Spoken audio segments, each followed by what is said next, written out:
Be sure to do your knee range of motion so that you don't get any adhesions, big guy. Catch it on the flippity flip. Hi, Devin. Do you have a minute? Yeah, sure. What's up? All right, so I just wanted to talk to you about what I just saw with Mr. Doe right there. So, are you aware of your professional communication? I thought it was being very professional. So, I think that your professional communication, especially with the patient, can use a little bit of work.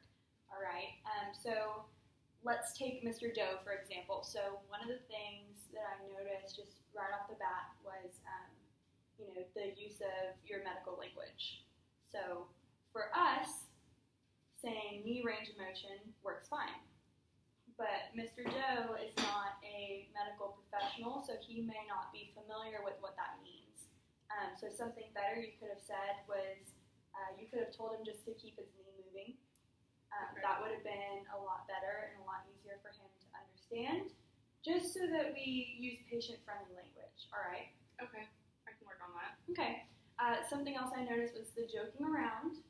So I've noticed that with him, but I've noticed it with some other patients too. So, I just saw you make the office reference of catch you on the flippity flip, and then you threw the towel, okay? So that's not very professional to, one, throw a towel at a patient, but two, to make that kind of a joke.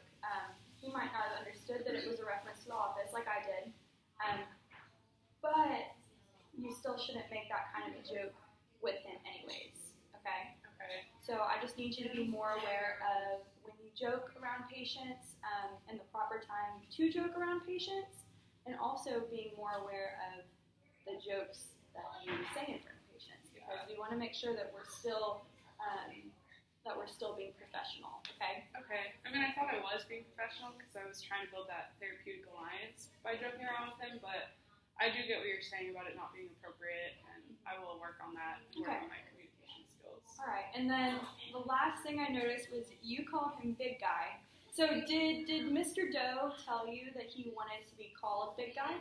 No, that was just a nickname that I gave him. Okay, so that's something else that we need to be more aware of. So whatever the patient's name is on the chart, that's what we call them, unless otherwise. So make sure that you call him Mr. Doe, unless he says, you don't need to call me Mr. Doe, you can call me John. Or you can call me, whatever nickname it is that he likes to be called by. All right, but just make sure that you at least start with calling the patient Mr. and then their last name. Okay? All right, Devin. Well, I'm glad that we had this talk, and hopefully this will be something that you're at least more aware of now and can start to correct. But it looks like our next patient just got here, so let's go see him.